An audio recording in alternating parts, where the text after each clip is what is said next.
Hello and welcome to this week's edition of From the Top Rope. It is September 6th. We got Justin Tuck in the office, so if you hear any background noise, they're playing Madden with our pal Clem over on Barstool Game Time. And I'm here. I'm Robbie Fox. I'm here with my co-host and tag team partner, Jared Carrabis. It's about 9 a.m., and you had a long night, Jared. I always have long nights, Bob. You had a long night. You were watching some Red Sox baseball. You did starting 9 at like 11 p.m. Yep. Red Sox were still going on till 1, 2 a.m. Yep. Went 19 innings last night, and then he went home and he watched the entire episode of SmackDown because he's a fucking grapple fuck. And some of Raw, too. And some of Raw, too, because he's committed. I don't know, yeah. To the game. To the game. Yeah. To the graps. That's right. Got to be committed to the graps. Sure. Now, before we get into it, as always, we got to tell you to follow us on Twitter and Instagram because we know all of you aren't following us, and we're must-follows on both. At From the Top on both. We left out the rope. Fuck the rope.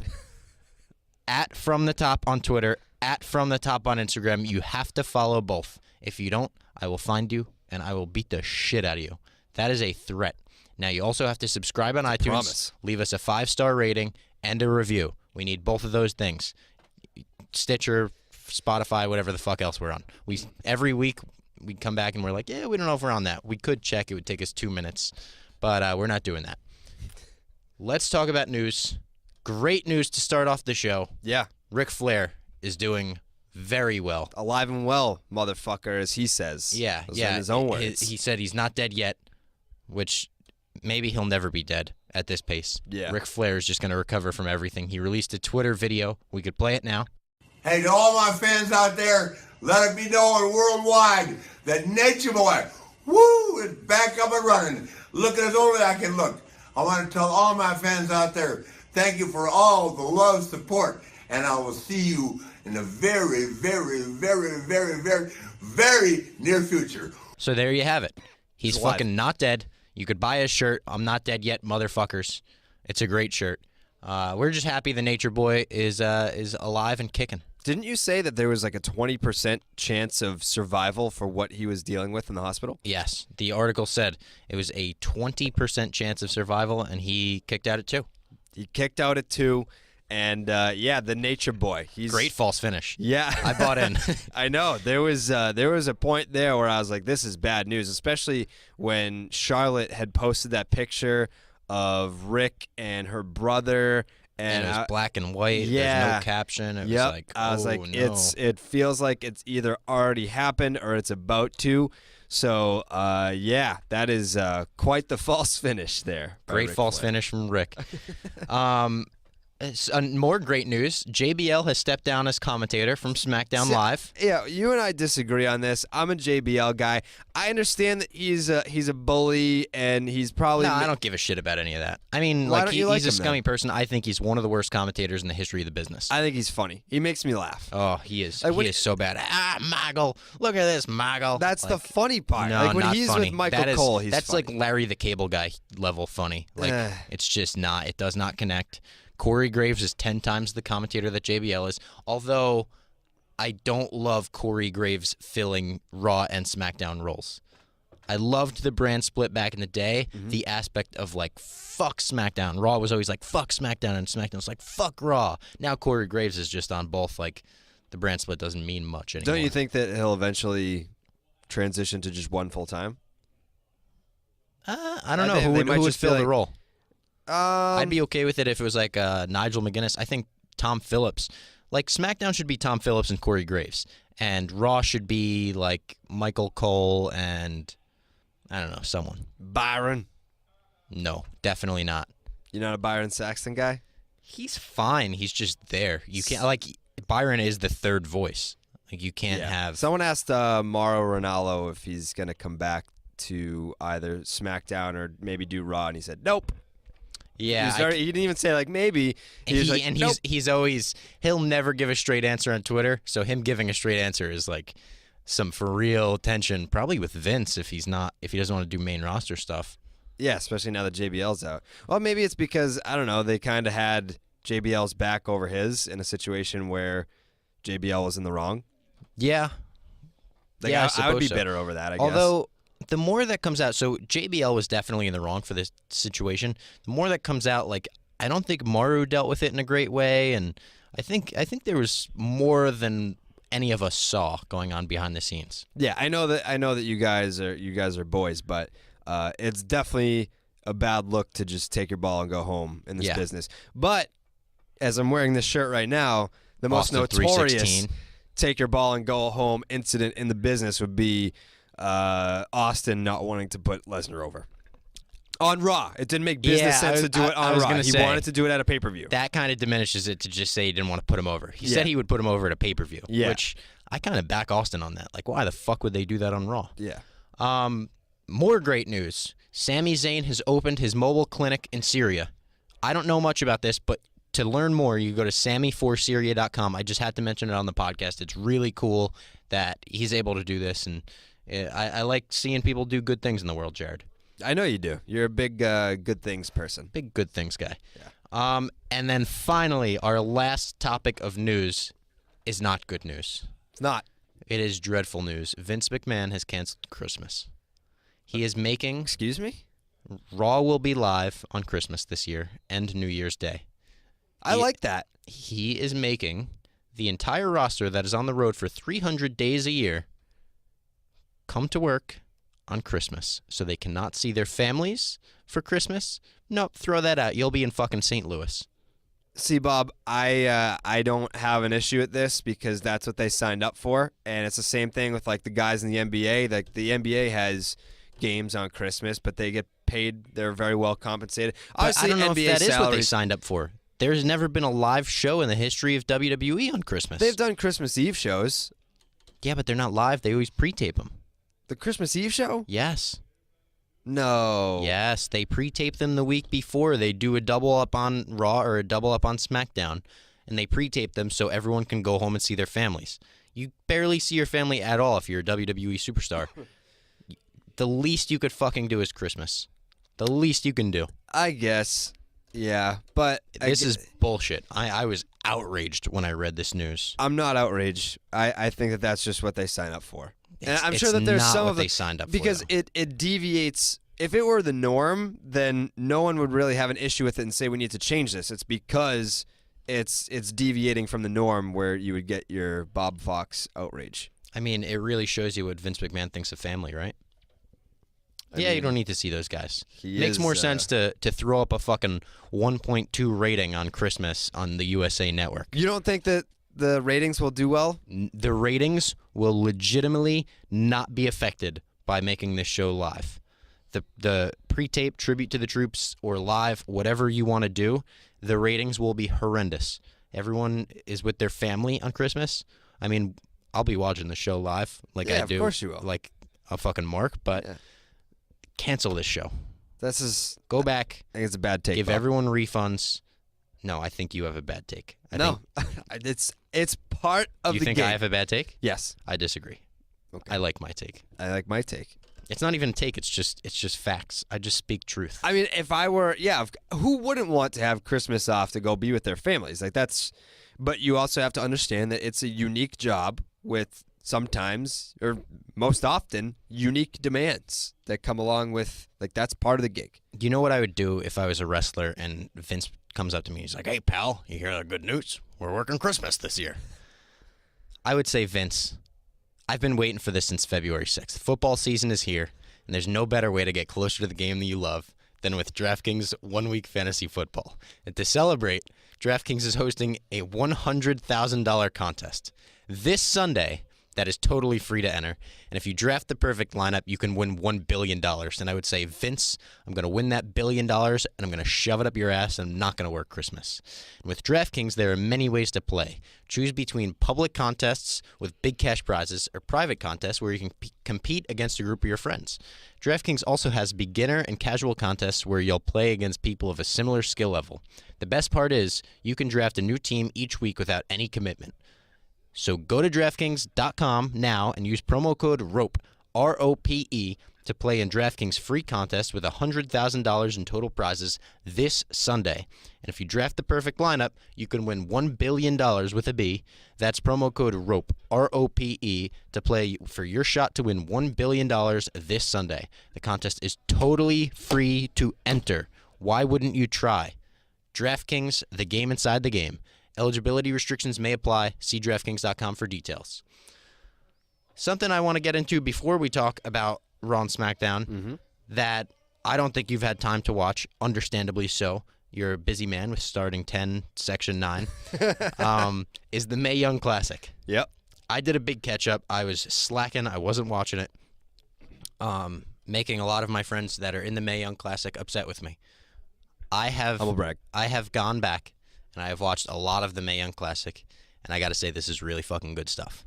I wanted to watch it, and then I texted you. I remember I was like walking home, and I was like, "How many hours are we looking at?" You're like 5 or 6, and I because there's kill myself. There's like 8 episodes, and they're 45-minute episodes. Yeah. This is some really fucking good stuff. I am enjoying the shit out of it. There are so many people in the tournament that are awesome. The 3 for me, like the 3 I was most excited to see going in, all over-delivered, and they were my 3 favorite in the tournament. That's Candice LeRae, who is one of my favorite like female wrestlers of all time. Candice LeRae, Dakota Kai, formerly known as Evie. She's a wrestler from Australia. She's awesome. And who's my final one? Was Toni Storm, who Toni Storm is like pretty much the one that's been the face of this tournament. She's the one in the middle of all the posters and all that shit. I think she's like my age. I found that out recently. She's like 19, which shocked me because she's been on like a ton of tours of, I don't know if that's true actually. She's been on like a ton of tours of Japan, and she works in the UK in Progress. She was the first ever Progress Women's Champion. She's fucking awesome. Shayna Baszler, who is Ronda Rousey's girl, so good. She was awesome on the indies. Her first match in the tournament was like, oh, this is okay. She had a match with Candice LeRae that was like fucking phenomenal. Is there anyone from this tournament that I would recognize? Yeah, Serena Deeb from the Straight Edge Society, bald chick. Okay, yep. I do recall the Straight Edge Society, which was well booked in the beginning, and then at the end was just... There was a lot of potential left on the table with the Straight Edge Society. Let's just say that. Yeah, there was. I really liked all the stuff that Punk did in that. That's like a really underrated run for him. The feud with Mysterio was awesome. That was a good one. But yeah, the whole thing with like Gallows and Joey Mercury, and then obviously Serena joins the Straight Edge Society, and Punk growing his hair out and being like a fake Jesus. And that was... I mean, that wasn't Punk at his best, but that was a point where I think he had a decent amount of creative control to sort of, they were like, all right, do what you want to do. That was like one of the first times when he was in the company where they're like, all right, do what you want to do, and that was kind of what he came up with. Yeah, I loved it. I think I was at the show. I don't know. I guess someone could go back and see where the city was.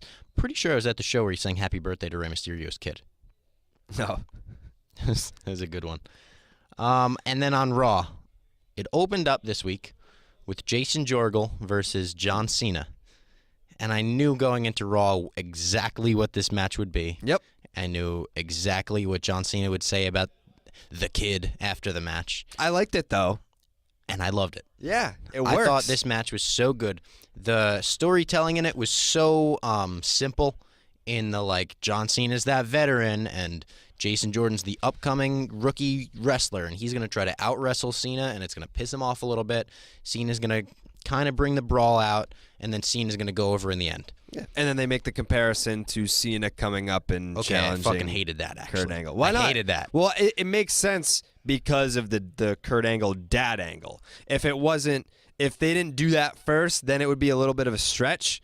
But because it was still such a stretch when they show, like, and look, this is exactly what's going on now. John Cena, it's like, okay, a little subtlety, a little bit, just a little bit. No, I'm sure there would be a few fans to make that last relation. Week how much we love video packages. It wasn't like a video package. That wasn't a video package. It was just a flashback. Yeah, but the fact that instead of just mentioning it on the air, like, oh, and remember back when John Cena debuted and challenged Kurt Angle, like they showed it to the viewers who either A, could use the visual, or B, weren't watching back then. This was shit. I liked it. No. This was shit. I liked it. It made sense. Oh, it made me cringe. I was like, oh my God. And I like Jason Jordan. I really do. I hate this gimmick, but as a wrestler, I think he's very good. Well, I think he's okay on the mic. To Cena's off base. I was just like, don't fucking compare him to the GOAT right now. Yeah. Don't do that.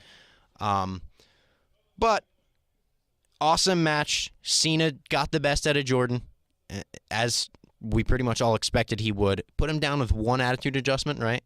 Only took one? It only took one. Which I like. He is a rookie. And Roman Reigns came out after the match to point that out. He said, John Cena, if you are what you say you are, why did it take you 20 minutes to put down a rookie?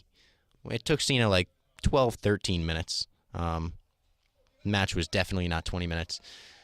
I really didn't like Roman in this role at all. Roman came out, he came off as such a dick to me when he came out and he called John Cena a lying, fake-ass little bitch. And I was like, oh, that's the worst insult I've ever heard, Roman. Yeah. That just makes you sound so gotten to. Like, that's when somebody is way better than you at arguing and they put you in a pretzel and you're like, whoa, you're a fucking bitch. Yeah, so I forget if I told you this before, but when I watch Raw, I usually pick up on little things, and then I search them on Twitter to see if other people pick them up. Like, for example, there's like a backstage segment on Raw where Jeff Hardy is being interviewed, and he said new weird. He's like, I'm going to be the no Intercontinental Champion. So I searched like the no Intercontinental Champion, and like people picked up on that and they were tweeting about it. Jeff was screaming in that promo. That was not good stuff. Yeah, that Jeff was Hardy. a little weird.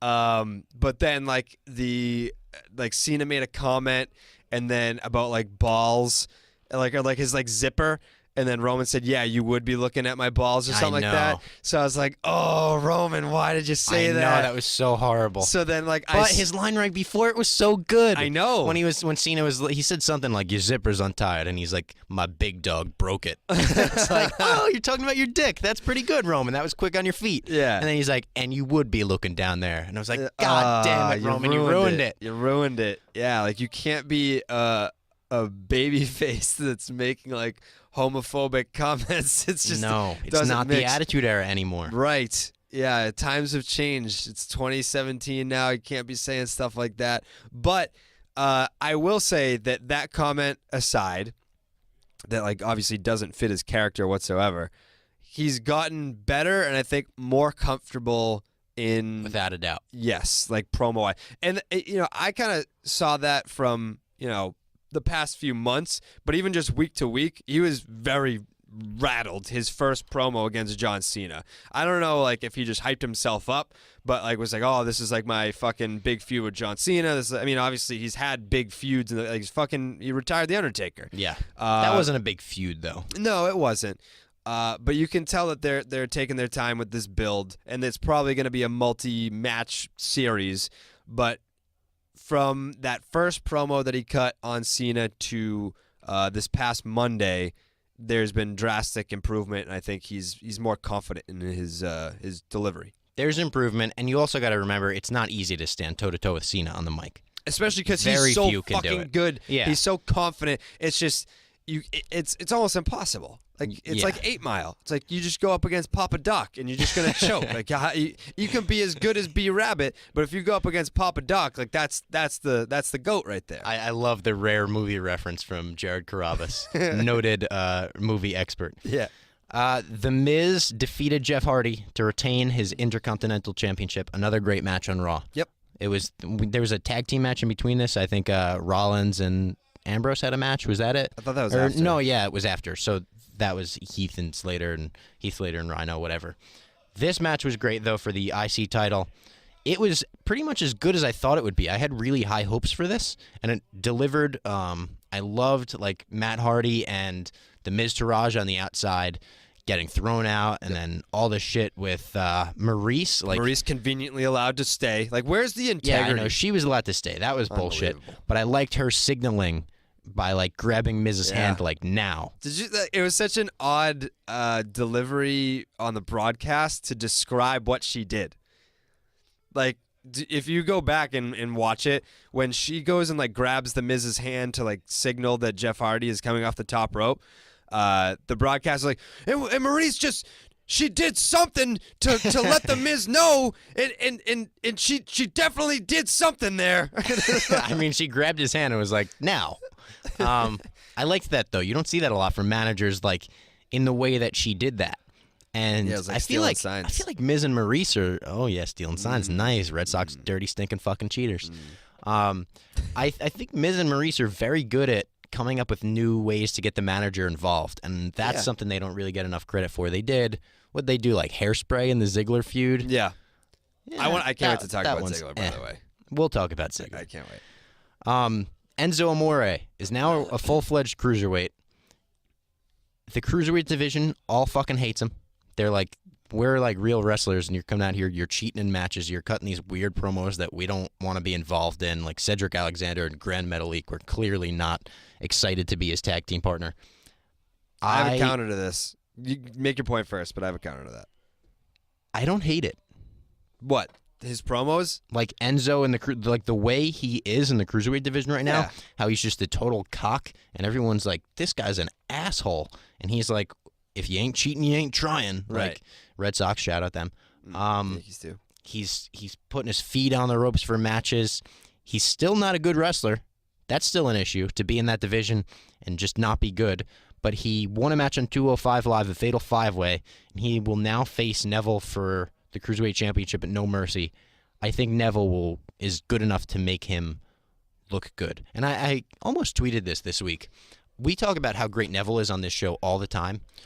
But I was going back and I was really looking at his like match history over this run, and I'm counting this run as like, going way past the Tozawa thing. Whatever. Let's forget that happened.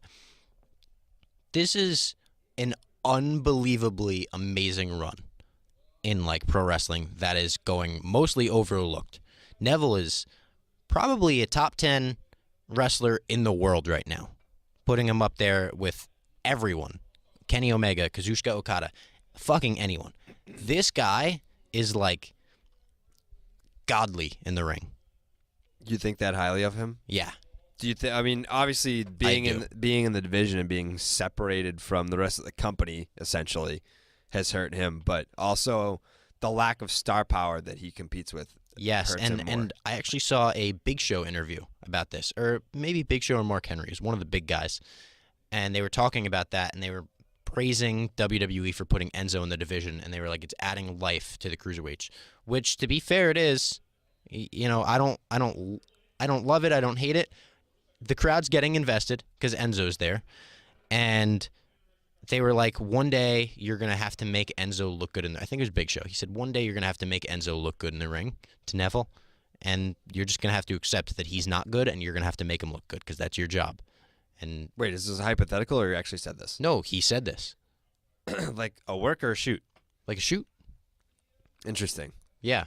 So, I mean, everyone will acknowledge Enzo's not a good wrestler. I mean, he fucking concussed himself, knocked himself out on the ropes. Yeah, right. How long were you in the Performance Center? How long have you spent in a wrestling ring to not know that there's ropes there? Right. But I don't hate Enzo in the Cruiserweight division. I really fucking hope they don't put him over Neville. I don't think that they will. But I do. I think they will. Well, because that goes back to the point that I was making about how, to your point about Neville being one of the best performers anywhere in any division in any company. Do you agree with that or no? I mean, I wouldn't put him in the top 10 like you. I mean, he's like on the cusp of the top 10 for me. I'll go down and I'll try to make a legitimate top 10 list. Yeah. But I think Neville would inch his way on there. Yeah, I think he's definitely, you can tell he's a standout. I'll give him that. He's a standout performer. But I think beyond just being in the Cruiserweight division, what hurts him the most is the lack of star power. It's not a lack of talent. There's a difference between star power and talent. The Cruiserweight division has a ton of talent, but I openly admit to just fast forwarding through it most times because especially when Neville's not even in a match, because I don't give a shit. Like, I'm not invested in anyone else in the division. Sad. And Austin Aries, I know that didn't work out, but I was at least not fast forwarding through those matches because here's a little star part. Like I can get invested in this. And the whole thing with Enzo going out and cutting the promos, it's like, who else in that division is going to cut a promo that you're going to, not skip through on the DVR and actually be like, yeah, I want to hear what this guy has to say. And you're different. You're different. I'm different. Like, you'll fucking watch anything. Correct. Like they could fucking put out some random dude from the street and just be like, yeah, like go cut a promo, and Bob Fox is gonna watch that. But I think for the casual fans or even the diehard fan, like I consider myself a diehard wrestling fan, but like not everyone has the time to sit through 3 hours of wrestling. 3 hours is too much. I'm a big proponent of like Raw should be a 2-hour show. I told you what I wanted it to be. I want the first hour to be NXT, yes. and the second 2 hours to be Raw.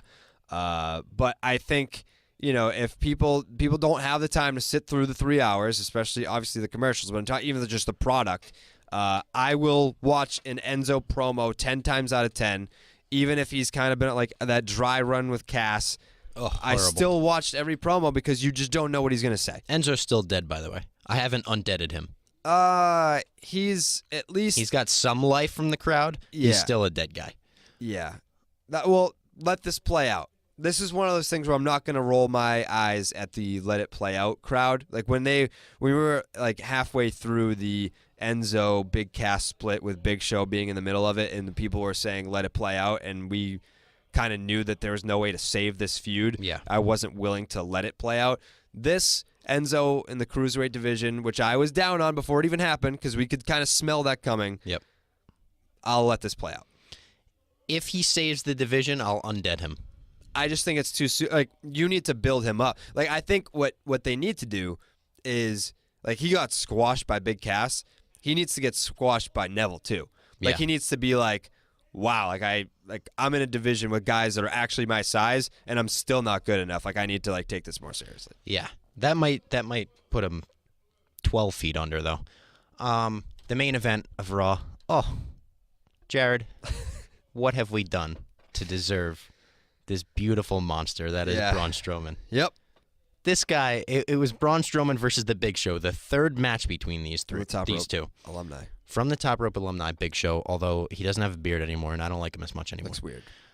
They had a first match that was really good on Raw, and I remember watching and being like, holy shit, this is awesome. Like, Braun's great with the smaller guys, and he's also really good with people his size. Like, that's really rare in a big guy. Usually it's one or the other. I was like, wow, Braun is really good. Big Show was looking crisp. He was looking lean. I was like, that was a great match. They had their second match that ended in the ring exploding after a superplex off the top. Yep. And I was like, holy shit, they outdid their first match. These two just click in the ring. And I think it has a lot to do with the Big Show. He talked on our show about the psychology that a big man must have to get the crowd invested. And it's very hard to get the crowd invested in a match with two people this size because, I mean, just by nature, it's going to be slower. It's going to be a slower match. I don't know if I agree with that, though. I mean, like, people are going to see, like, wow, these dudes are fucking huge. Like, that has my attention. I think in the 80s and the 90s, that was true. I think now where everyone's expecting the Seth Rollins go, go, go, go, go, the AJ Styles, the, Cesaro, I think now it is difficult to get people invested in the Big Show versus Braun Strowman. If they are slow. Yes. But there's been like Big Show Kane matches in the past 5 years that the crowd just checks out of before they even start. They're like, yeah, don't care. Yeah. Well, because we've also seen that a million times at this True. point. This match was in a steel cage, and it was awesome. It was enthralling. It was two hosses going at it. It was like fucking King Kong and Godzilla in a steel cage. Yep. Big Show did an elbow drop from the top rope. Sure did. Shout out us. That was that. Big Show actually he contacted us. He was like, I'm going to do something from the top rope.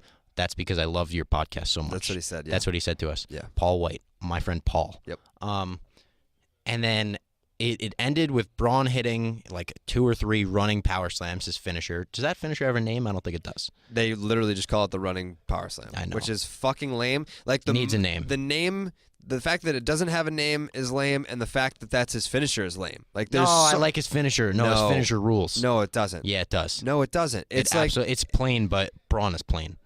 I don't like it. Like you can, I don't. Back to the basics. I don't like that. Do you want to take a fucking running power slam from Braun? Like you'll die.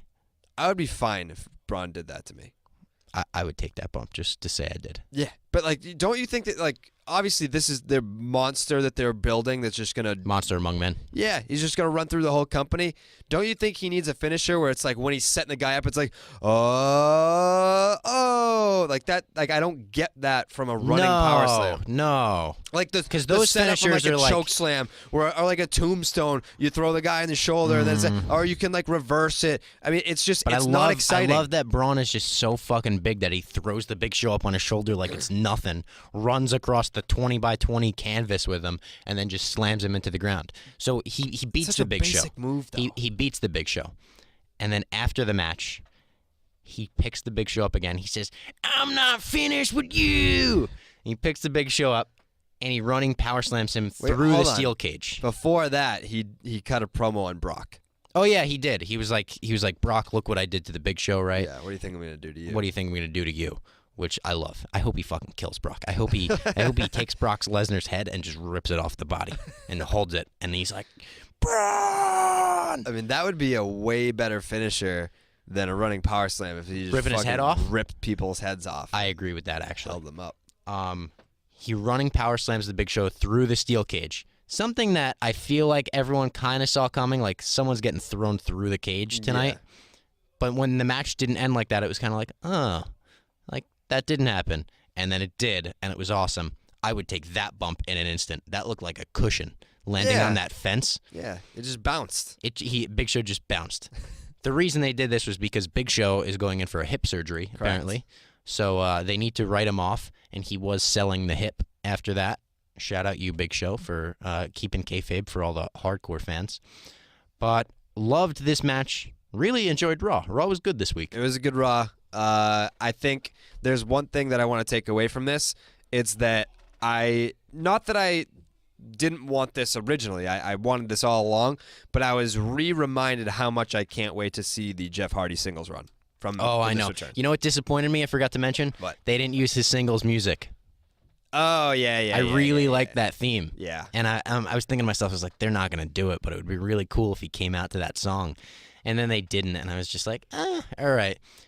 If they eventually split, maybe they can do that. I hope they bring it back. They probably still have the rights to it.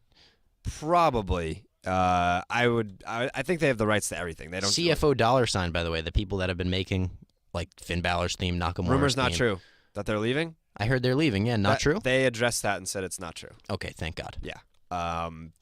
Their best themes are amazing, but their lower tier themes are some of the worst themes in company history, I think. Give me an example. Like Cesaro. Yeah, not great. Cesaro's not great. Dean Ambrose, I've warmed up to. I don't hate Dean Ambrose's theme, but it's just a loop. Seth Rollins' theme, kind of the same thing. It's a loop. It's like I like it though. They still haven't put the Burn It Down version on Spotify, which is disappointing because I need that for the gym playlist. No, you're a lot of people tweeted me being like, "Yeah, I also have a lot of wrestling entrance." So I'll expand on this. You can it's weird as a wrestling fan. I mean, if you're a wrestling fan that is like big into like working out, like you can. Jared's talking about his muscles again. You can recharge songs. Like I have wrestling entrance themes on my gym playlist that I'll skip over because it's just like, I don't really care. But then if you go back, like I remember I started watching like 90s Kane, and it's like, and now like that entrance theme like pumps me up because like, oh, like I remember when Kane was a fucking monster. Like the organ theme? Yeah. You can listen to that at the gym? Yeah. That's crazy. Dude, to me. I like warm up to like the Undertaker's theme. It's just like something slow, like the pain train's about to come into the walk station. past, do you like blast your music? Yeah. Okay, so do I.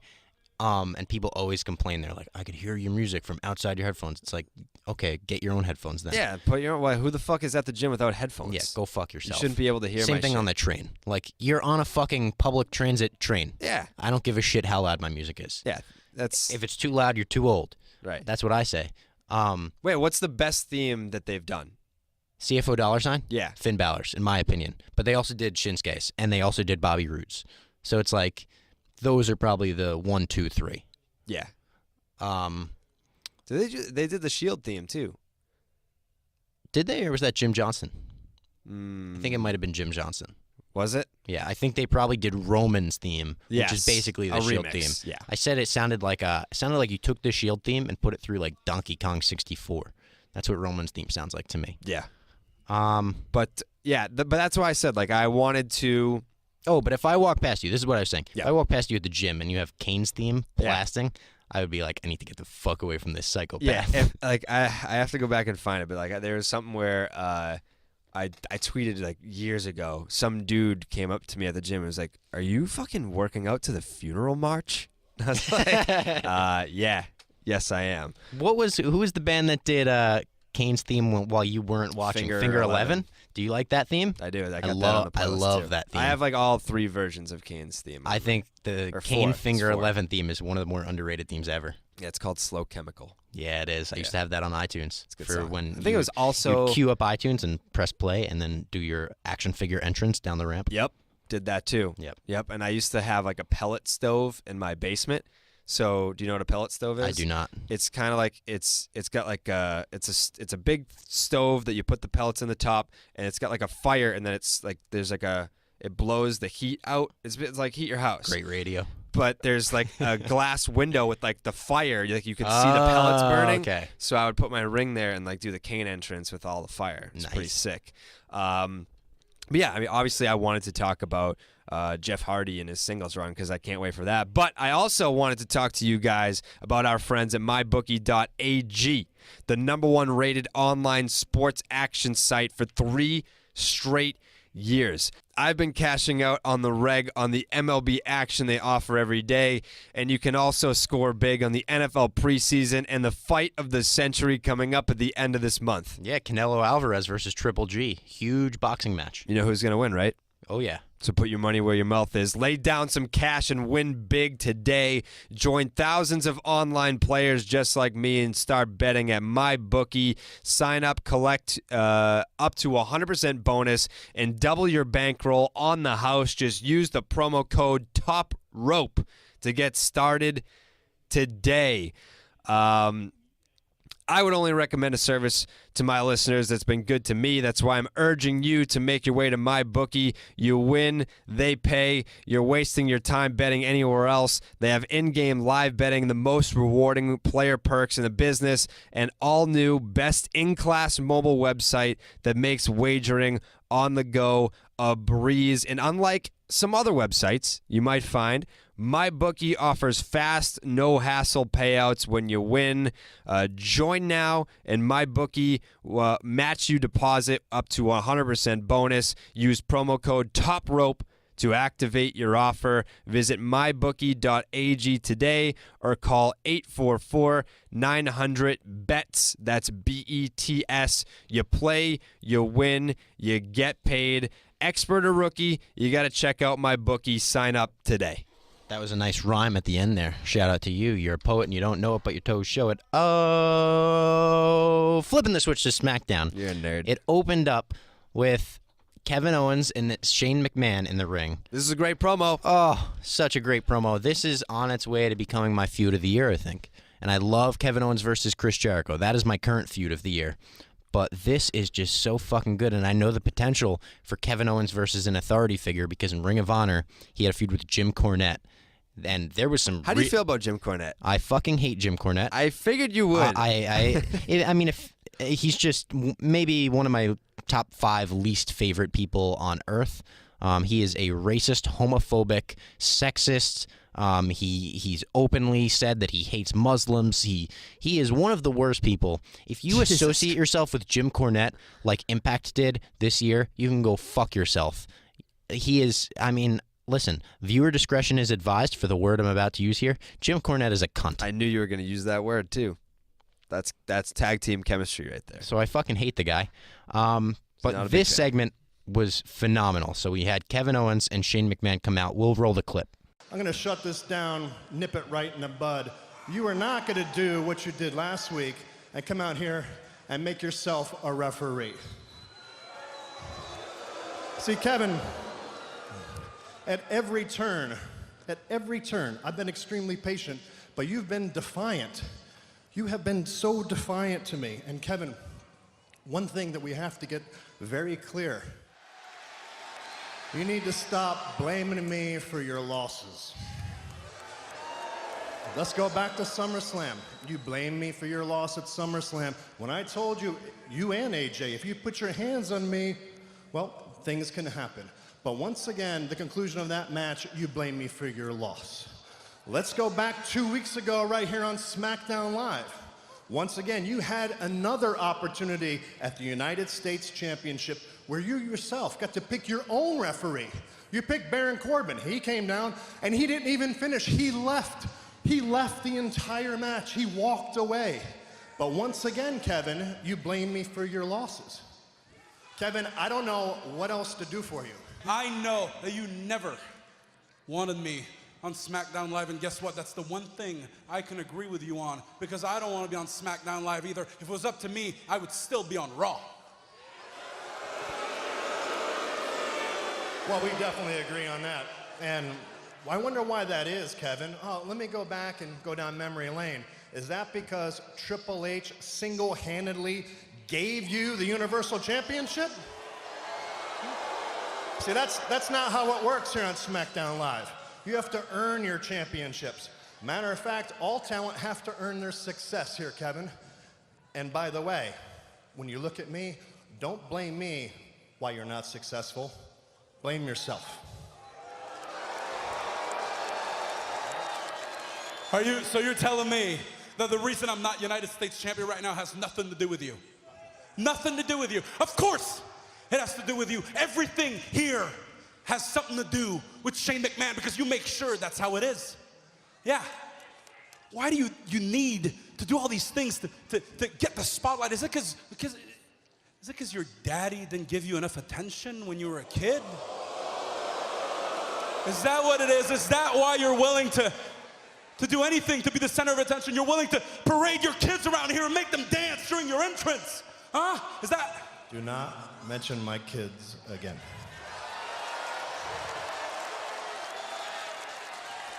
What about jumping off the cell? Huh? Was that? Look, Dad, look what I can do. I can jump off the cell. Look, Daddy, I can fall off really tall things and get back up. Look, Daddy, I can survive a helicopter crash.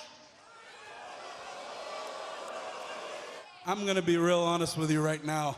Your entire family would have been better off if you hadn't survived that crash.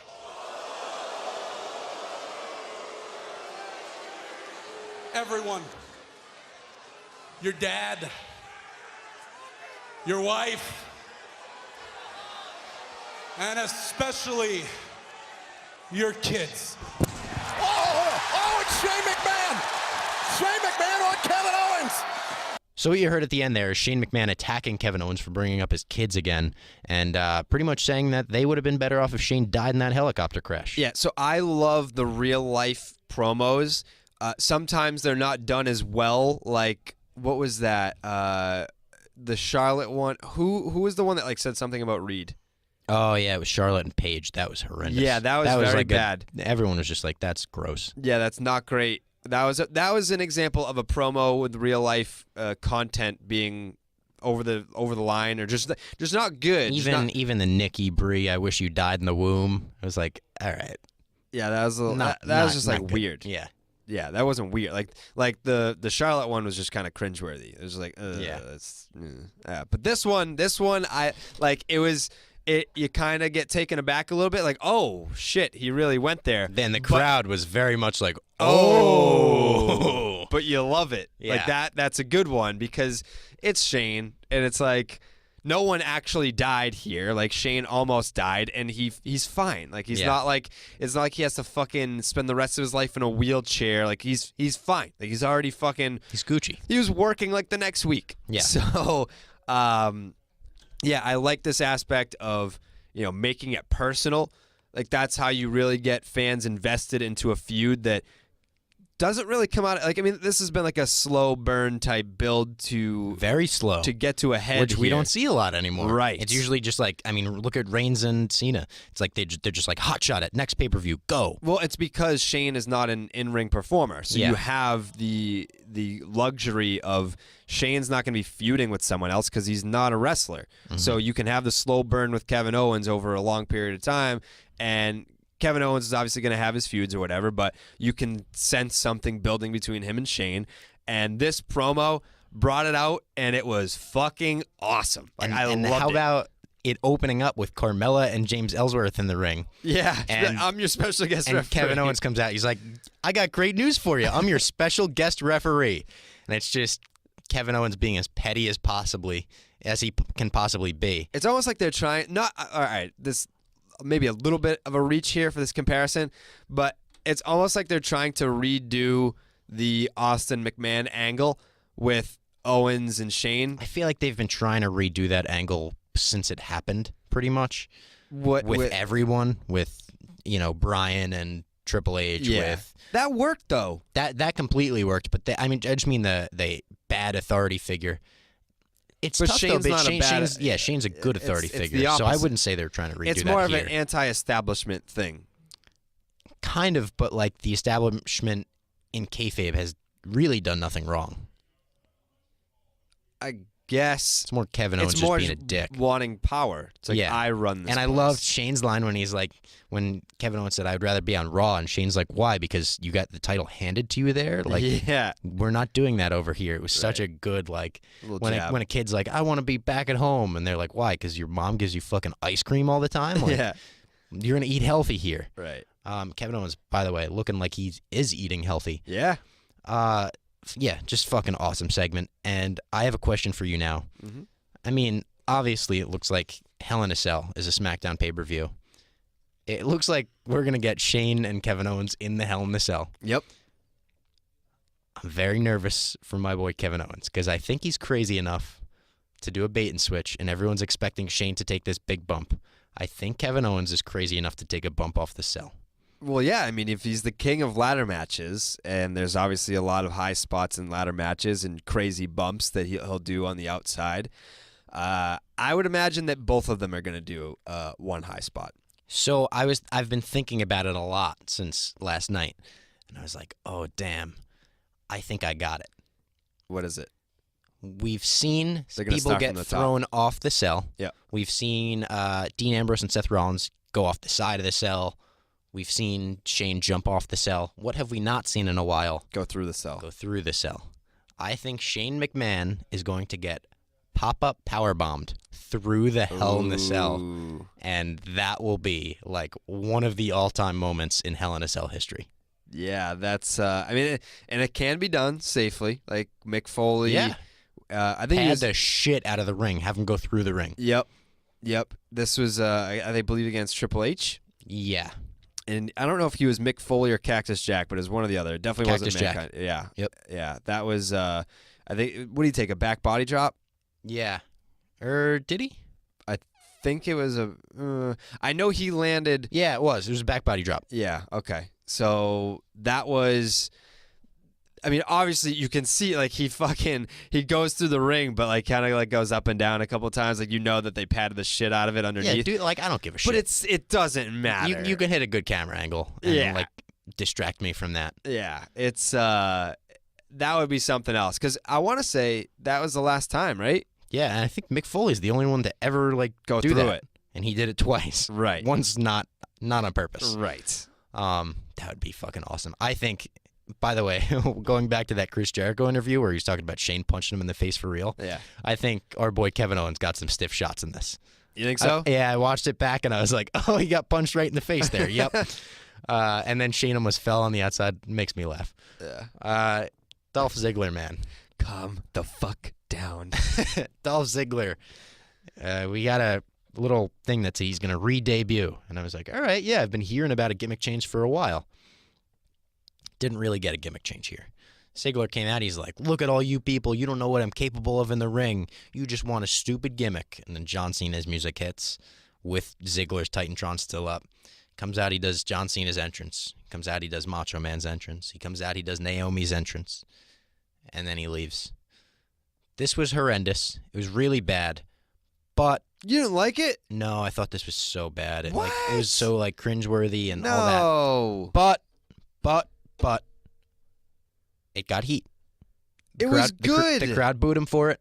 And I was like, all right, I guess the key to getting heat in 2017 is just be bad at your job. No. Yeah, Robbie. No. Carrabis, this was horrible. This was not horrible. What do you? It's so different. Like, who else? I mean, the WWE is, if you're a fan watching the product, the entrances are part of the show. Like, that's a big part of the show. Of course. Who else has just like shit on something that is so commonly or widely accepted as like it's part of the show, and it can be over the top and like some shit that you would just never see anywhere else besides the WWE, and to just shit on that and be like, hey, listen, it should be about what's in the ring. Like, that's what takes talent. Like, his point was, see, I just did all those people's entrances. It doesn't take talent to do that. What I do in the ring, no one else can do inside that ring. Yeah, that's bullshit. And like, it's he's not. He's lost every feud that he's ever been in. But that's not because of in-ring ability. That's because of booking. That has nothing to do with talent. No, I know, but like from a kayfabe standpoint, why should anyone believe this guy? I'm saying, like, we're talking about Enzo Amore every week, where like he can't back up his words, like Dolph Ziggler can't back up his words. No, but I think it's not about, like, I think that Dolph Ziggler is amping up how he truly feels. Like, it's obviously of course he is. He's hamming it up for like the cameras, and like he's going over the top with his character to be like this big mega heel, but that probably is truly how he feels when he's like watching all these other people like do these corny ass entrances, and it's like, yeah, like, look at the crowd going nuts for these people who are just walking down a ramp when I am one of the best in-ring performers in this company, yet no one cares about my entrance, and when I, perform in the ring, I'm just the guy that gets paired with someone to make them look good because I sell really well instead of just getting a push because I'm a great in-ring performer. So like, it's like there's a reality to his new character. That's why I love it, is because he's making a great point that anybody can do those entrances that you cheer for. Not anyone can do what I do in that ring. I'm hashtag done with Dolph Ziggler. I have been for a few months now. But it's his own fault, though. And it is his own fault. Like, he openly admitted it on Twitter, like, last week or the week before. He doesn't really try much anymore. Like, he phones it in all the time. He's like, yeah, I've been phoning it in. It's like, okay, dude, well, you're a fucking asshole for wasting all of our time then. And it's like, he goes out and he's like, nobody can do what I can do in the ring. It's like, yeah, a lot of the roster can. Like 75, 80, 90% of the roster can do exactly what you do in the ring. You're very good at bumping. You're a good seller. There's a difference between selling and bumping. Ziggler has always gotten credit his whole career. He's such a good seller. He's a decent seller. He's okay at selling moves. He's good. He overreacts. His emotions overreact a lot. He's very, very good at bumping. He's good at ragdolling himself and, making moves look awesome. It's just like he comes out, he's like, nobody could do what I can do in the ring. Yeah, dude, almost everybody could do in the company currently can do what you can do in the ring. You've lost every feud you've ever been in. You've lost all of the feuds of late, and you're annoying. You're on Twitter like praising Kellyanne Conway. That makes me hate you. I don't know who that is. She's this ratchet-faced bitch. Yeah, I just hated this whole thing. Yeah, I think he shot himself in the foot even before that, because he did like some internet chat where they asked him what his goals were. He's like, oh, I'm going to be at the company for like another 2 years or something like that, and then I'm done. I mean, fuck this guy. But if he wants to come on the podcast, sup? I'd love to have him on. I bet we could get him on. Yeah, we could probably get him on. We'll try to get him on the podcast, and I'll be nice to him. Shane McMahon, later in the show, was suspended by Daniel Bryan, who got a call from Vince. Indefinitely. Indefinite in suspension, meaning suspended until the week before Hell in a Cell.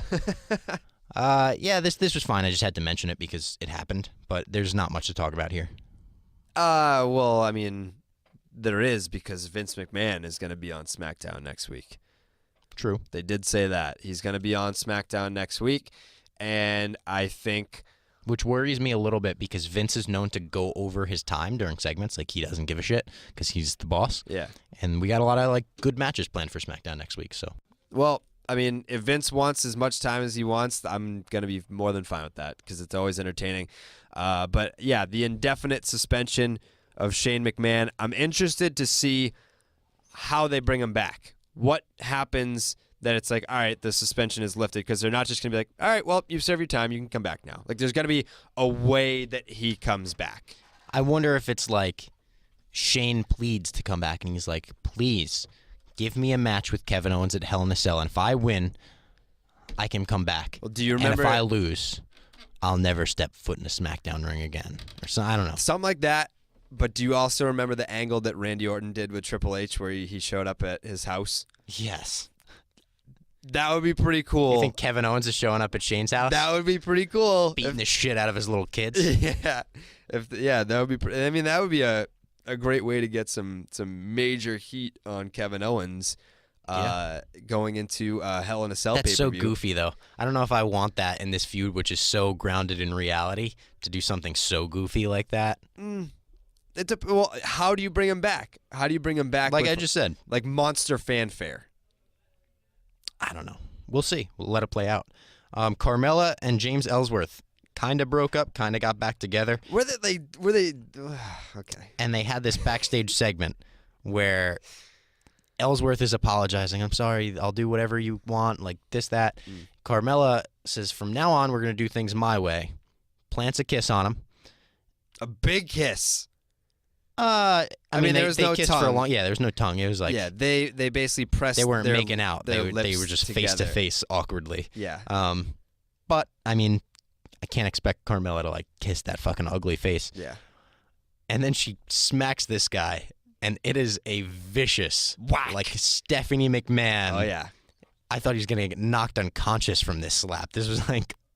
I watched it literally a few minutes ago. I missed this segment live, and I watched it right before we started recording, and I was like taken aback. Yes, she slapped the shit out of Holy him. I haven't shit, seen a she slap smacked like him. that, and I mean, Stephanie had to have been it, or Trish had some pretty big ones. Trish at WrestleMania 20, Yeah. the Chris Jericho one. Yep. That's a really good slap. Yep, she had some great slaps, but this one's up there. And This is some also, smack. shout out to Carmella and Big Cass. Just bought a house together. Nice. Yep. Our boy Big Cass. Yep. Gotta have him on the show. I know he's a stoolie. Big Stoolie, Big Cass.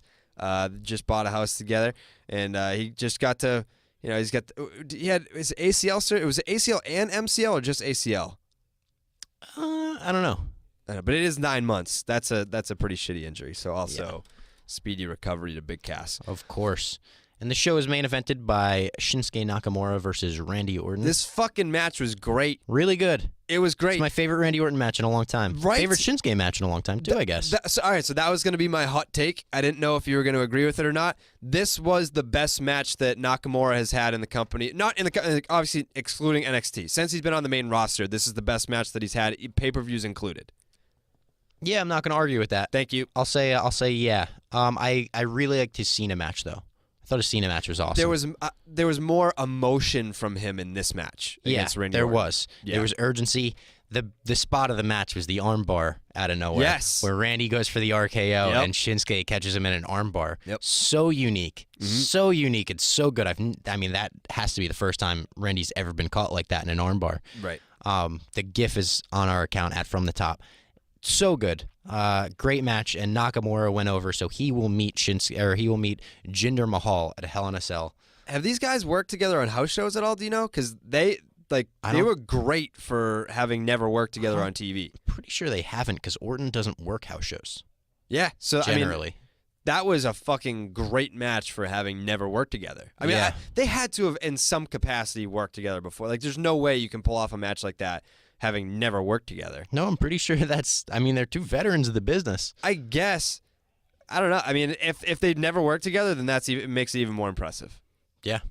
Cream of the crop this week is a little unique because our friends over at the Podfather show, Chaps and Clem, had a discussion on their show about which dad you would which wrestler you would model yourself after as a dad. And they're talking in character here, and both of them talked about The Rock. They talked about our pal Dwayne The Rock Johnson. And they said they'd both like to model themselves after The Rock as a dad. So we're going to have him on the show, and we're going to talk about wrestling dads. All right, and joining us now is our pals, the Podfathers, 2 out of the 3 at least, Clem and Chaps, Uncle Chaps, and we're talking wrestling dads here. They, on their show, talked which wrestler would you model yourself after as a dad, and both of you guys decided it was Dwayne The Rock Johnson. Yeah, I think The Rock is my answer for anything in life. Dad, boss, or just like friend, amigo, mentor. Mentor. Jared's like 2, but The Rock, if you were wrestling. The Rock is such a good one. Yeah, I mean, because I feel like The Rock, he's so handsome, but he's not like he's not over the top like a lot of the wrestlers. Like he could calm it down some, he could be chilling with you a little bit. Have you seen him recently? Like the Ultimate Warrior. He's He's like got like a gray beard. Yeah. I did not. Oh, I'm not ready for It's that. actually really good looking. You got to get ready like for a super thick George Clooney. Yeah, a little salt and pepper in that beard. It takes a little while to get used to, but because his last like 3 or 4 Instagram videos, he's got the full beard going, and it's like he's still got some of like the dark hair on the cheeks, but the chin is like almost like Santa Claus white at this point. Jesus. Yeah. I cannot wait. Like I have little specks of gray in my beard now. Dude, once I'm a silver fox, it is over. I'm going to be fucking my wife for the first time. It's going to be so good. We hate to do these cream of the crops, and we hate to have the same answer. It's always the worst. But, I mean, of course it's the fucking Rock. You want to say other than The Rock? We could say like You want to go opposite ends and do wrestlers that we would not want to be our dads, since we did wrestlers that should be our dad? Yes. Yeah, I guess you could go like Mankind. No, you'd be a great dad. Are you kidding Mick me? Foley would be a great dad. Holy Foley. And you actually said, you made a great comparison. You said, Clem said, I am Mick Foley as a dad. I'm a little weird like Mankind. I have my dude love side. I'm dancing around. Cactus Jack, I get a little sassy sometimes. Are you a big Christmas guy? Huge Christmas guy. Okay. Mick Foley's a huge Christmas guy. He's the biggest Christmas The guy. biggest Christmas guy. Like year-round Christmas shirts. He has a Christmas Kind of to the point where room it's in like, his house. all right, dude, like, chill it on the Christmas. I'll listen to Mariah Carey, All I Want for Christmas Is You in the middle of July. I don't give a shit. That's definitely a step in the right direction. I mean, that song bangs, so of course you do. Yeah, number 1 Christmas song of all time by far. By far. Not even close. Not even close. Cream of the crop of the cream of the crop. Yeah. I would say the dad that you don't want the most is people, like when we put our poll up on the Podfathers Twitter account, people were saying, why not Stone Cold? I think Stone Cold is probably one of the last dads that you would want. Just like the angry, redneck, drunk dude chugging like Bud Light and shit. Yeah. That's the last dad you want. Like if you have a daughter and Stone Cold comes out, slams her new boyfriend to the ground, starts doing little rabbit punches, and then just talking shit in his face while he's squirming his legs around. Like that's the last thing you want. Damn it. There's Dad. The glass goes to crash. Here's my dad again. Jared's I would favorite like wrestler to of all have time him- is Kane. Kane would be a horrible dad. The worst dad. Like he would show you no affection Kane, whatsoever. Undertaker would be a bad dad. Yeah, you don't want he would him. probably keep you in the basement of your house. Like if you grew up with Kane as a father, you would be the kid that lived in the basement that's like under the floorboards. Yeah, he got a mention on the Podfathers segment, but I got to shout out. Maybe you're saying other than The Rock, it's Dusty Rhodes. Dusty Rhodes would be a great dad. It's definitely Dusty Rhodes. Definitely. Now, this is an interesting one. I could see it go either way. I think The Rock's one. All right, I'm going to say The Rock's staying as number 1. Yep. Andre the Giant. Andre the Giant. Gentle Giant Andre. Get out of here. That's a horrible one, Clem. You guys don't know anything. You guys don't know your history. The dude You guys don't know your barely wrestling. Speak. The dude's like, I know my Hulk history. Hogan, I will slam you at WrestleMania 3. I did not sign up for this podcast for Andre the Giant slander to come at me. The guy could hold a fucking beer can. Like, that's a dad. You're like, my dad's cool. He could kill it. Like, my dad could beat your dad up. That's a talent you want your dad to have, is his hands look really big. Like, that's just cool. But I think a dad quality, his hand size is going. It's like the quarterback in the NFL draft. Could you imagine fucking Andre the Giant showing up to back to school night and you're like, yeah, it's my dad. Like ducking under all the doorways. That is You a would fair just be point. like, Dad, can you please get a haircut once? Just one haircut. Your hair looks ridiculous. Early fuck. It is true. Dusty comes in with his polka dots. He's doing his little shimmy. This Dusty did this dance like the little roll, roll on kind of thing. Big roll guy. The polka dots you guys talked about. The polka dots, like timeless classic. You want Dusty. And get threatened to have an elbow put on your head would be a pretty all-time move, Yeah, too. the Like, bionic elbow. Yeah, you come home late, like, boy, I'm going to put this elbow on your head. You just like, okay. Okay, Dusty Daddy, let's do it. Dusty Daddy. As being a wrestling dad, like, because I am a dad, I've always wanted to have, like, the theme music start when I walk into my door. Like, I have the home security system where it plays, like, a little chime. I want to get it set at like my height exactly where nobody else in my house can trigger it. But every time I walk through the door, like the Stone Cold glass breaks. Just imagine how like on edge your family would be if every time you walked in from like the mailbox, it's just like glass break. Here comes Daddy. Yeah. McCartney doing something she shouldn't, and like the glass breaks. It's like, oh no, put the cookie back. Yes. So McCartney being McCartney, she needs the glass break. Yeah, actually. she should have the glass break. She should. I should start calling her the Texas Rattlesnake. The Texas, that name is Nick McCartney just got a nickname on top row. The Texas Rattlesnake McCartney Rose, baby. All right, we'd like to thank Clem and Chaps for coming on the show.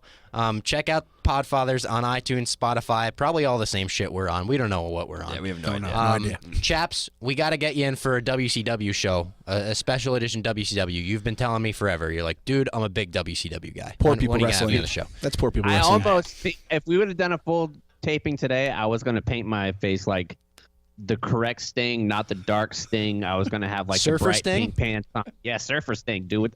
I'll fucking bleach my hair, dude. We'll do it. All right, Sting was the best. We're gonna do it. Check out Podfathers on iTunes. Coming up is our interview with Flip Gordon. Check it out.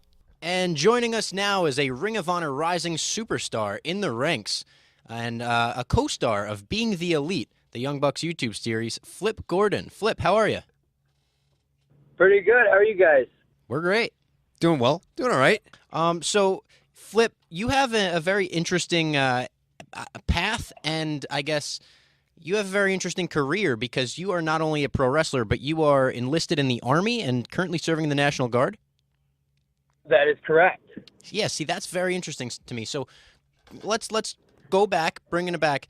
Growing up, did you want to be a wrestler or did you want to be in the Army? I wanted to be a professional wrestler ever since I can remember. Like 11, 12 years old, it's like all I wanted to be was a professional wrestler. And how did you get into wrestling? I started watching it because of my next door neighbor. I remember watching it as a kid with my uncle and cousins, but I didn't really start getting into it like when I knew this is what I wanted to do until it was reintroduced to me when I was about 10, and that was because of a next door neighbor. Wait, so how old are you, just for listeners that aren't familiar with your work? How old are you, so like to give us perspective of what era you grew up watching? I'm 25. So I started watching around 2004, right before John Cena got his big push in the WWE. So post Kane mask removal. That's when I bowed out. So I was like 97, 03, bowed out. Then I came back when Kane put the mask on. So you came in. You basically took over for me. When I started watching, I never knew Kane had a mask. That's really. sad. Wow, that that's is crazy. Sad. Yeah.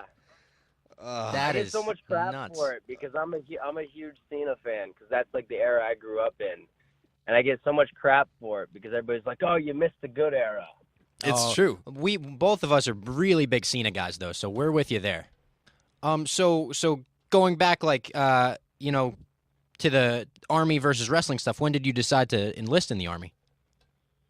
2012. I was living in Idaho, going to college, and my best friend was like, who I consider my brother. He was like, "Hey man," he's like, "let's join the Army." And I'm like, "No, I'm good." And he's like, "No, dude, let's do it." So I filled out like the whole everything I had to online to enlist, and I filled it all out and just never submitted it because I backed out and I was like, "Nah, I'm not gonna do it." And then I remember he went and enlisted because we were supposed to enlist together, but he went and enlisted, and then I was like, "Man, if I don't enlist, I'm gonna regret it for the rest of my life." I was like, it's one of those things where it's like so many opportunities could come from it, and so I took the leap of faith and followed in his footsteps and decided to enlist in the Army National Guard. I've been in for about 5 years now. I got about a little less than a year left on my contract. And how are you balancing wrestling and the Army? Because you are like a very big rising superstar in Ring of Honor, obviously, and you would think that you need to fulfill so many dates. Yeah, so it really started getting, it was easy when I first started because I only had to drill 1 weekend a month, 2 weeks during the summer. And so when I first started, it was easy because I wasn't really getting many bookings. And so that 1 weekend that I had Army, I wouldn't wrestle. But the last year and a half really got difficult for me because I was getting booked every single weekend, and so I was trying to stay local for the times I had drill for the Army. That way, they were letting me leave early. That way, I could go wrestle. And then eventually, they were just like, "Yeah, man, like, can't leave early anymore. You got to be here. Everybody else is here, so you kind of got to be here too." And so I really started struggling because they were working with me so well. And then we got a new chain of command. We got a new first sergeant, new commander, and that's when really things started going downhill with the Army for me, because they didn't understand it. They didn't know who I was. Like, they're brand new to the unit. They didn't know that I was, like, they just thought I was trying to find an excuse to get out of drill, and that wasn't the case at all. And so I actually I got in a little bit of trouble because I missed a few dates for the Army. I've never said this on a podcast before. But I was actually considered AWOL for about 2 months. Oh, jeez. Wow. And because I had told them, I was like, hey, like, I'm not going to be able to make it to these shows or to these dates for the Army because I'm going to have these shows that I've already have booked. And I was told from my previous chain of command that it was okay and I had already had it approved. But the new chain of command was just like, no, it can't happen. And one of those dates I was in England, and the other one I was at ROH. And so it was kind of like I can't just miss those. I mean, I put wrestling first, and I know I probably should have put the Army first. But, like, I wanted to succeed in professional wrestling. And it's actually a cool story because a command sergeant major who used to be a pro wrestler over in Seattle reached out to me and was like, hey, man, I see you were considered AWOL. What's going on? And I kind of just explained my situation. I was like, yeah, like, they were working with me, and then they stopped working with me, and, like, I have all these dates that I'm already set out. Like, I'm booked every weekend, and just kind of explained my situation. He's like, I understand, man. He's like, I understand the grind. I used to do that. And so he's like, well, I'm going to transfer you down to my unit so that way you can still wrestle but still be part of the Army and finish off your contract. That way you don't get kicked out because that wouldn't look good. And so we talked a little bit, and we figured out how it would work. So now I got very lucky, and I'm very blessed that they're working with me. So now I'm part of the training unit down in Cape Cod. And so I pretty much get to make up my time anytime I want. I just let them know what works best for me, and I get to go in during the week. Like right now, I'm making up my annual training, which is 2 weeks. So I'm making up 15 days. I'm almost done. So like last night, I got back from England. Today, I had to be back there to report early in the morning for the Army because I got to make up all these days before October 1st because that's when the new physical year starts for the Army. So that's how I kind of manage it. It's just they're working with me and they see my potential, and so they're really really helping me, and I'm very grateful for that. Do you think that like you're going to be able to take on more dates or expand your role in professional wrestling after your contract expires? Or do you think that right now, even though you're in the Army, you're still making as many dates as you possibly can regardless? Yeah, like I just have to I'm almost done making up that 2 weeks, and as soon as that happens, I just have to make up 2 days during the 2 days a month. So after that, I can go in. I can go in on on a one Wednesday a month, or one Wednesday a week, and then the next week go in on a different Wednesday, and make it up that way. So I mean, nobody really runs on Wednesdays. So even if I'm booked every other day of the month, as long as I have 2 free days, I'm fulfilling my military obligations. That is amazing. That's some grind you're on right now. Yeah, so they're really working with me, and I mean I'm not booked that much. I wish. Yeah. But I'm starting to get booked a lot, and I'm loving it, man. I love what I do, and I got very lucky for it all to happen this fast. Well, I mean, it shows in your work. Now, going back to training, you started training in 2014, 2015, right, with Brian Fury? That is correct. September 2014 is when I moved over here from Montana and started training. And what was training with Brian like? Because he's obviously so respected on the independents from everyone that you talk to. Everyone that knows the name Brian Fury is like, oh, yeah, he's a hell of a trainer. So how was training with him? Oh, it's amazing. And I did a lot of research before I moved over here because I knew I wanted to go to one of the best wrestling schools possible. I knew I wasn't going to half-ass this. I knew if I was going to do this, I was going to do it. And so I got on Google, I did my research, and found Brian Fury's school and found out all the history about it and what talent they've produced. And he's an amazing trainer. And one of the things is you'll never be good enough for Brian Fury. He can always find something to make you better. And I know a lot of other schools you have to graduate before you start wrestling. You can't graduate Brian Fury's school. It's impossible because you will never be good enough to graduate Brian Fury's school. I like that. Get the people coming back. Exactly. And he's very hard on us. And if he sees potential, he's going to be harder on you. He pushes us to the max, and he just wants to produce the best talent that he can. And how did you get involved with Ring of Honor in the very beginning? Because, I mean, you got involved very quickly into your pro wrestling career, and you've picked pro wrestling up faster than most.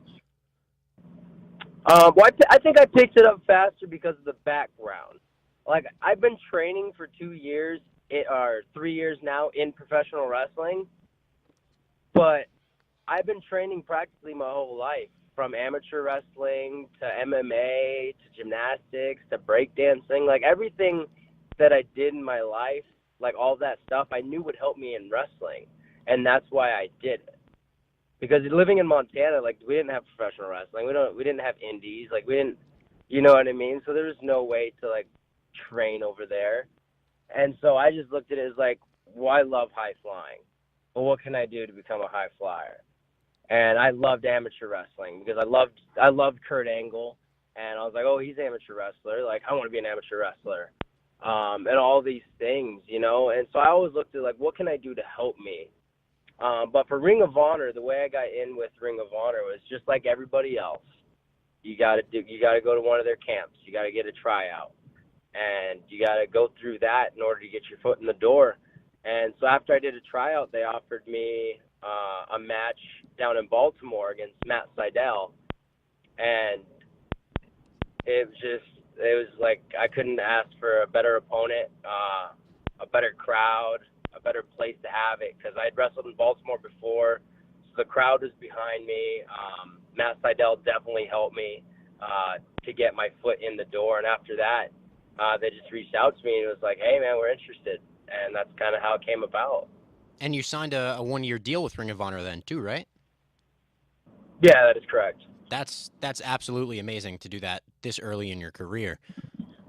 Yeah, and I had set the goal to sign with the company within 2 years. Oh, that's I a didn't quick know goal. I didn't know which company I was going to sign with. Company within 2 years, and I set that goal for myself very early.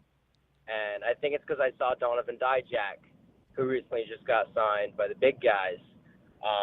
I saw him get signed right around the 2-year mark, and I was like, I can do that. And it just motivated me. And Yeah. I've seen all these other guys getting signed, and I was like, I want to and I'm all very goal oriented, and you got to be able to write it down. You got to be able to chase something, So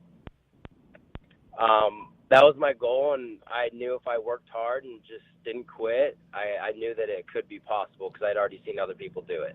And now, how did you get involved with the Young Bucks and being the Elite? Because now you're a recurring character and star on that show. Are those guys kind of mentors to you in Ring of Honor, and it was just hanging around in the locker room, fucking around? How did you get involved in that? It actually kind of happened down in Mexico. We were down there for the crash in Tijuana, and they kind of just approached me and was like, hey, can we use you for a little video? And then they beat me up, and you know the rest. It's, I guess, the making fans Robbie love choke seeing on his them water beat over me here. up. Just choked on my water there. And, yeah, the fans loved seeing them beat me up, so I guess they decided to keep beating me up, and now I'm starting to get back at them. So Yeah, they were just playing that's kinda some how that all harmless came ribs. about. Yeah, I mean, they play harmless ribs on me, which I thought were harmful, so I decided to play some harmless ribs on them myself. So we'll see what happens. You mentioned I'm a little scared though, because I saw a GIF today of Kenny Omega at PWG with a chainsaw in a match. And I know he's coming to Chicago, and he already said he's ready to welcome me to Ring of Honor. So I'm definitely going to be having my eyes in the back of my head when I'm in Chicago. Yeah, definitely look out for chainsaws. Yeah, man, this guy's crazy. You mentioned they all are. They killed Adam Cole. These guys don't stop at anything. Adam Cole. Yeah. You mentioned getting into, pro wrestling around 2004 is when you sort of tuned in. Did you have, at that point, once you got hooked in 2004 on the current product, did you go back and watch sort of what you had missed in the years leading up to that? And if so, how far did you go back? What type of matches were you watching, and who kind of did you study the most? I loved Eddie Guerrero. I definitely did go back, and I've watched a lot of like Attitude Era. Attitude Era, I'm more like the promos than the wrestling. When I go back and I want to study wrestling, I go back to WCW, the Cruiserweight division, like guys like Super Crazy, Eddie Guerrero, Rey Mysterio, Juventud, and it's cool because I've met a lot of those guys now. And I've seen them wrestle live, and I've talked to them, and I've gotten feedback from them. And it's really cool how professional wrestling works, because I never in a million years would I thought I'd be sharing a locker room with Rey Mysterio or Hoovy or Super Crazy or Paul London, who's another guy that definitely influenced me to become a professional wrestler. That's amazing, man. And going back and watching those old matches might help you with our last question that we ask all of our guests. Can you give us an obscure match recommendation for our listeners to go back and watch? You can be involved in it. You can not be involved in it. Just a match that you thought was awesome that not enough people talk about. I think everybody talks about the match I'm going to pick. Halloween Havoc, Eddie Guerrero versus Rey Mysterio. That is my favorite WCW match of all time. In my opinion, that's the greatest match I've ever seen. I literally I can watch that match every day and not get bored of it. Yeah, Ray does some stuff in that match. The springboard up, backflip DDT in that match is one of the craziest things I've ever seen, and I still can't wrap my brain around it. I've actually done that because I saw him do it, and I was like, I can do that. My name's Flip. And I actually did it in a match against Adam Booker. Not as smooth and not as good, but I did hit it, and it was the finish of the match. Okay, thank God it was the finish. That move is just like you see it once in a blue moon, so if it's the finish, then a hell of a finish. Maybe you for... Maybe I should do it again. I don't know. Maybe you should do it all the time until you get hurt doing it, because it seems very dangerous, and I would never be able to do that. I would tear every muscle in my body if I tried to do that. All right. Thank you for joining us, and more importantly, thank you for your service. Thank you guys for having me. Where can the people follow you? You can follow me on Twitter, Instagram, and Facebook. It's all the same, at Flip Gordon. And, of course, make sure you check out ringofhonor.com for all tickets. See if they're coming to your town. It is always worth the money. Ring of Honor is an